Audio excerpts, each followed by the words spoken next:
Karen's house was engulfed in flames, her screams cutting through the roar.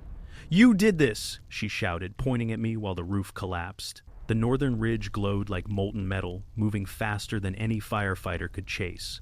I stood on my deck camera, rolling heart steady, watching the path she'd cleared months ago lead the fire straight down her street. Ash rained on cars, sprinklers struggled, and neighbors fled in panic. And then I realized the section I had fought to protect the one they tried to destroy at 2 a.m. was untouched, glowing faintly in the firelight. What happened next? Nobody expected.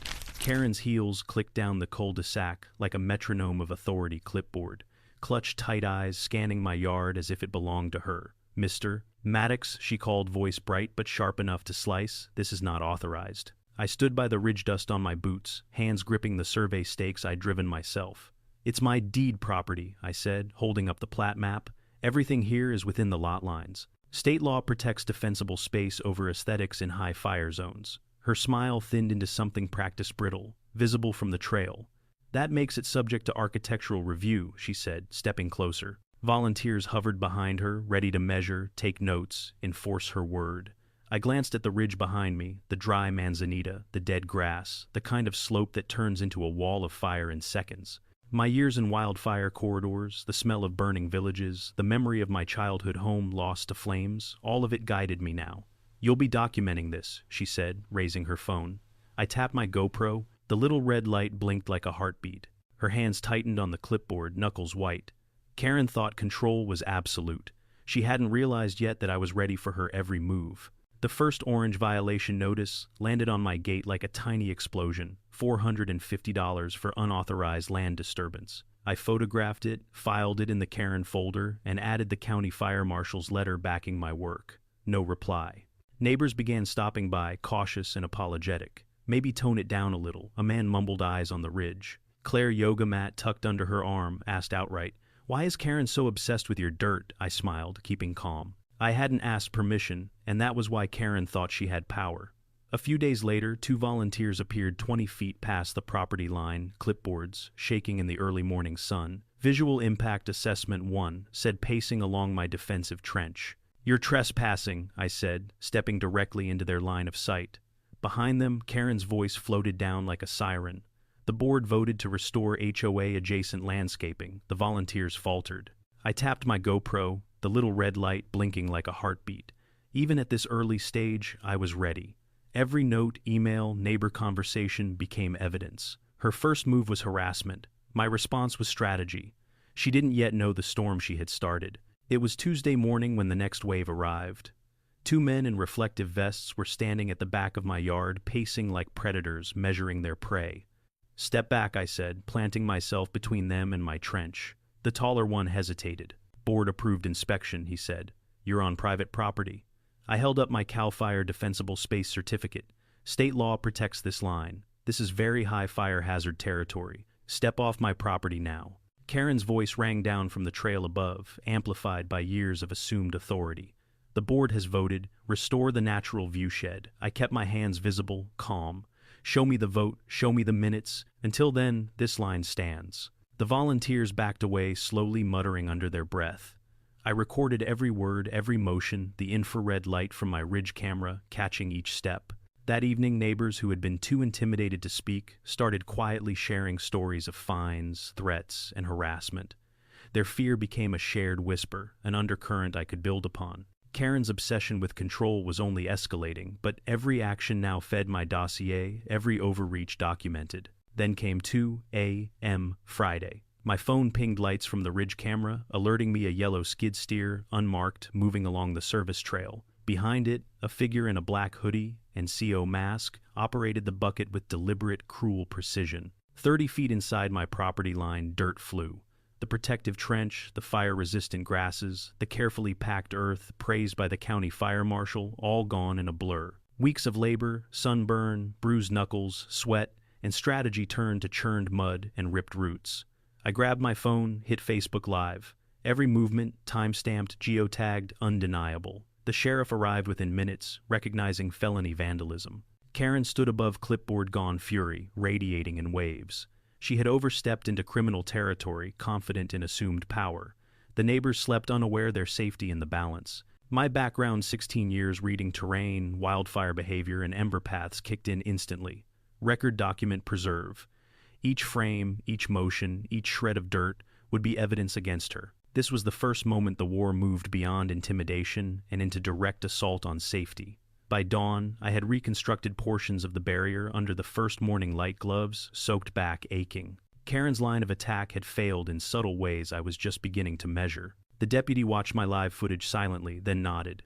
Criminal trespass, vandalism, felony. I exhaled, letting the words settle. I called Ben Ruiz, my old logistics, brother-in-arms turned civil attorney. "This is pure intimidation," he said. "They can file paperwork, cloud your title, but you're not folding." "Good, don't fold." Karen fired back with an HOA-wide email, titled, "Friendly Reminder Respecting Shared Standards," including a blurry photo of me next to the now damaged trench. Civility masquerading as tyranny. I responded systematically, printed emails, violation notices, timestamps, drone overlays, and the state fire marshal letter, all entered into folders labeled chronologically. Karen wanted a war of intimidation. I built a wall of evidence. Meanwhile, whispers spread through the neighborhood. Neighbors who had feared speaking began to see their own stories reflected in mine. Karen's authority was being challenged, silently, methodically. My past trauma, military experience, and wildfire expertise gave me the confidence to remain calm, organized, and precise. Every attempt she made to involve authorities or volunteers only strengthened my dossier. The HOA had crossed a line, and the law and my preparation were poised to respond. The HOA's annual social was the stage Karen had chosen. White tents, string quartets, coffee in mason jars. She directed volunteers like an air traffic controller, unaware that the audience had begun noticing anomalies. I arrived with the Karen folder tucked under my arm, lien notices, invoices, attorney, letters, timestamps, video, all originals. Heads turned, neighbors whispered.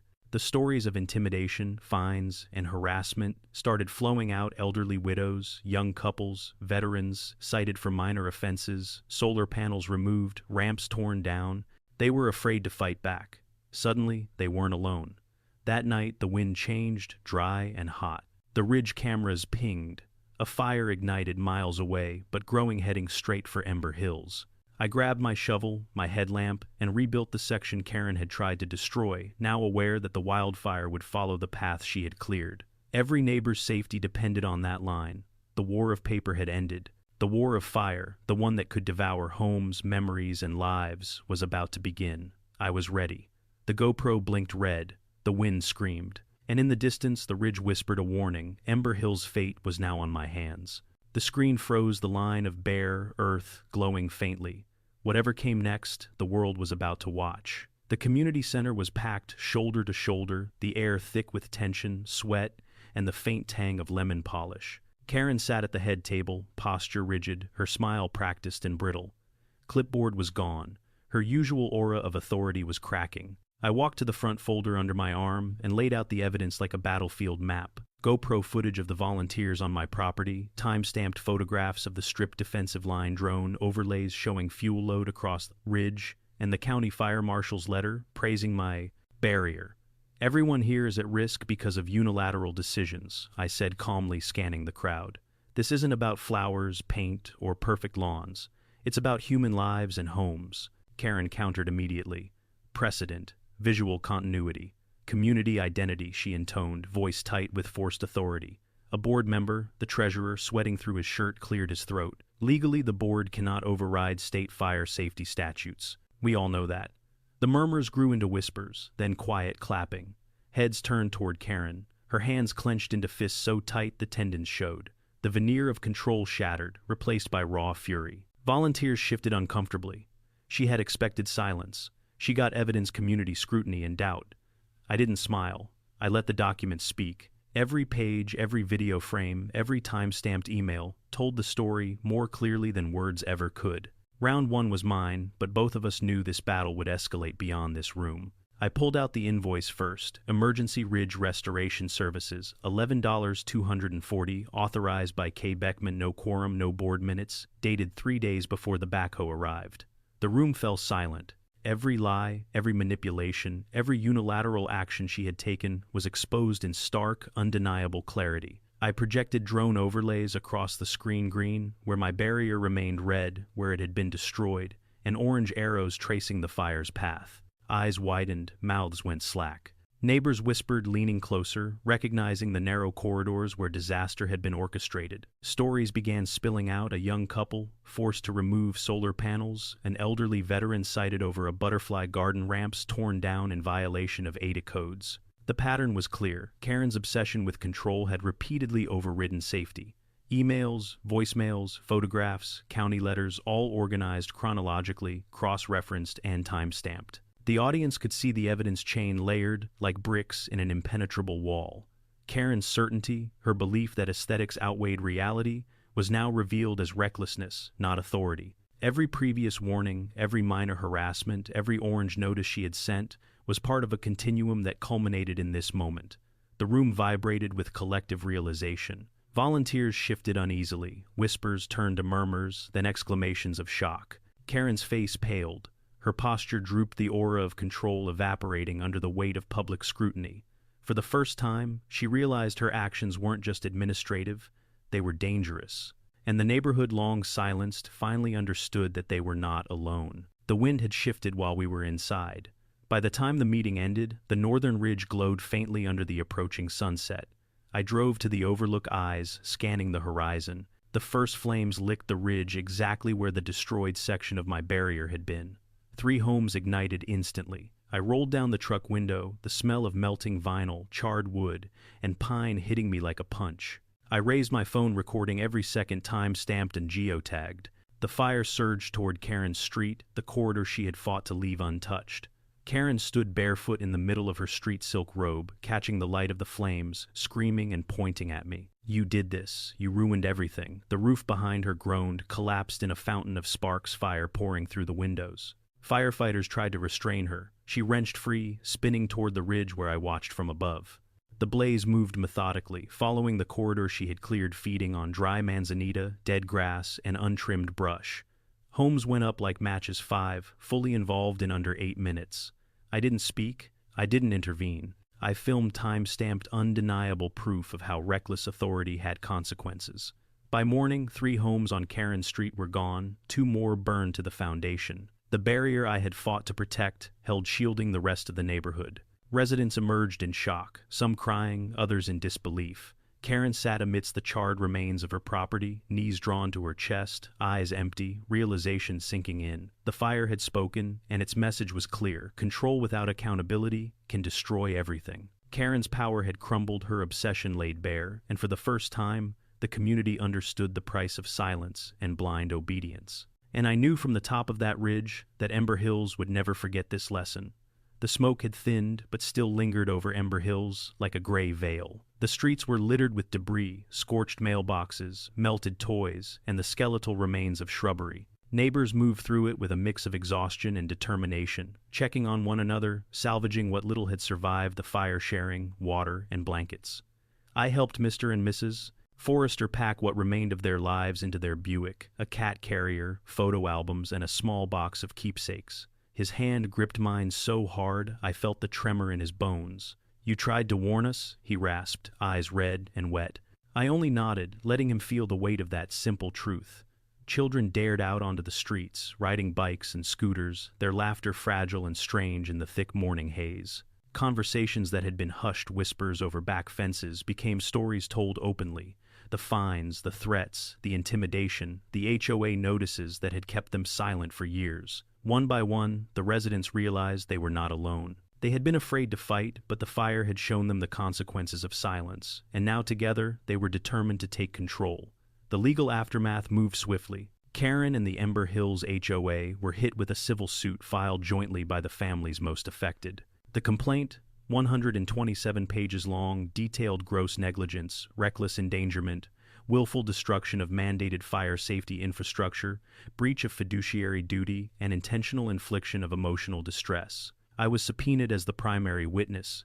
Every email, photo, timestamp, and GoPro clip I had collected formed a chain of evidence no defense could deny. The courtroom was tense, the air smelling faintly of lemon polish, as if the universe insisted on keeping the antiseptic smell of order around chaos. Karen sat at the defense table, 2 sizes too big, navy suit, hair cut, short-dyed, chestnut eyes fixed on the table like she could vanish if she stared hard enough. The plaintiff's attorney, Marisol Vega, spoke softly, clearly guiding the jury through every piece of evidence. My voice was steady as I explained how the defensible space would have changed the outcome if left intact. The jury leaned forward when the drone overlays were projected green, where my barrier stood red, where it had been destroyed, orange arrows tracing the fire's path. The evidence was incontrovertible. Karen's personal liability was clear. The verdict came swiftly: compensatory damages awarded to the families, punitive damages for Karen personally, and a censure for the HOA, along with a public notice, making it clear that aesthetic guidelines cannot override public safety. With the legal weight behind us, the work of rebuilding the neighborhood began. Heavy equipment arrived this time, with permits waving in the morning, sun crews ready, neighbors arriving in work boots and sun hats. Veterans, parents, teenagers, even the golden retriever from Lot 89 showed up. Together we cleared a 100-foot-wide fire break along the northern ridge. Fire-resistant plants were installed, rooftop sprinklers, primed water tanks buried at strategic intervals. What had once been a scar from criminal sabotage became a ribbon of protection. Children ran along the service road, helping carry small bundles of native seedlings, learning early that safety and care were worth more than perfect lawns or rigid rules. The community held rituals to mark recovery and remembrance. Every September 14th, lanterns were released along the ridge, in memory of the 5 homes lost decades earlier. Children planted wildflowers along the edges of the barrier in spring. The fire department conducted training exercises in the fall. The strip of bare earth, a living monument to vigilance. My own defensive line now stretches over 300 feet, maintained and respected by the community. Cameras, sprinklers, and water tanks form a network of protection.